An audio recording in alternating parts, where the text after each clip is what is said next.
KPSCയുടെ 68ാമത് നാടകം അരങ്ങിലെത്തി. കാർത്തിക തിരുനാൾ തിയേറ്ററായിരുന്നു ഭഗവന്തിയുടെ ആദ്യ വേദി. KPSC, ലീല, ബിനോയ് വിശ്വം എന്നിവർ ഉദ്ഘാടന വേദി പങ്കിട്ടു. നിറഞ്ഞ സദസ്സോടുകൂടിയാണ് നാടകം അരങ്ങേറിയത്.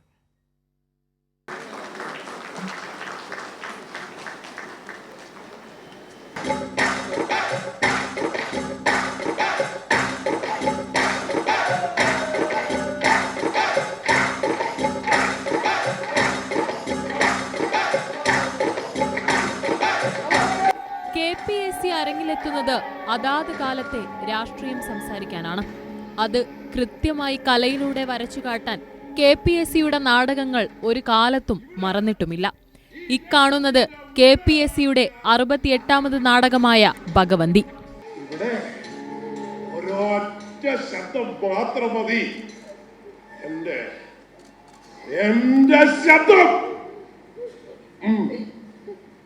എല്ലാവർക്കും പോകാം. ഇനി ഞാനും ശബ്ദമില്ലാത്ത എന്റെ കിളിയും മാത്രം.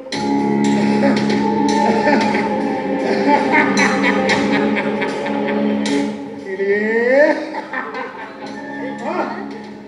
കഴുത്തിൽ മാല, കയ്യിൽ വള, കാലിൽ തള. ഒരടിയാത്തിപ്പെണ്ണിന് ഇത്രയുമൊക്കെ അലങ്കാരങ്ങളോ? M. മുകുന്ദന്റെ ഒരു ദളിത് യുവതിയുടെ കഥന കഥ എന്ന നോവലിനെ ആസ്പദമാക്കി അശോക് ശശി രചനയും സംവിധാനവും നിർവഹിച്ച ഏറ്റവും പുതിയ നാടകം. ശ്രീകുമാരൻ തമ്പിയുടെ വരികൾക്ക് അനിൽ M. അർജുനൻ സംഗീതം നൽകിയ നാടകം. KPSC എന്ന മഹത്തായ നാടക പ്രസ്ഥാനത്തിന് വേണ്ടി ഞാനും അശോകനും, ഞങ്ങൾ അശോക് ശശിമാർ എന്ന പേരിൽ എഴുതി സംവിധാനം ചെയ്ത നാടകമാണ് ഭഗവന്തി. ഇതിൻ്റെ പിന്നിൽ പ്രവർത്തിക്കുന്ന ഒരുപാട് മഹാന്മാരായ കലാകാരന്മാർ, ശ്രീ ശ്രീകുമാരൻ തമ്പി അടക്കം, അതുപോലെ ആർട്ടിസ്റ്റ് സുജാതൻ മാഷ്. KPSCയുടെ 68ാമത്തെ നാടകമാണ് ഭഗവന്തി. M. മുകുന്ദൻ്റെ നോവൽ ബേസ് ചെയ്തിട്ടാണ് നാടകം. വർത്തമാനകാല ഇന്ത്യൻ രാഷ്ട്രീയത്തിലെ, ഇന്ത്യൻ ജീവിതത്തിലെ നമ്മളെയൊക്കെ ഭയപ്പെടുത്തുന്ന പല സന്ദർഭങ്ങളെയും പ്രതിപാദിച്ചു പോകുന്ന ഒരു നാടകമാണ്. സമകാലിക ഇന്ത്യൻ യാഥാർത്ഥ്യങ്ങളെ വരച്ചുകാട്ടുന്ന നാടകമാണ് അരങ്ങിലെത്തിയത്. പാരമ്പര്യത്തിൽ നിന്നും ശീലങ്ങളിൽ നിന്നും പെട്ടെന്ന് നമുക്ക് രക്ഷപ്പെടാൻ കഴിയില്ല എന്ന പാഠമാണ് ഭഗവന്തിയും മൂലകഥയായ ഒരു ദളിത് യുവതിയുടെ കഥന കഥയും പ്രേക്ഷകരിലേക്ക് എത്തിക്കുന്നത്.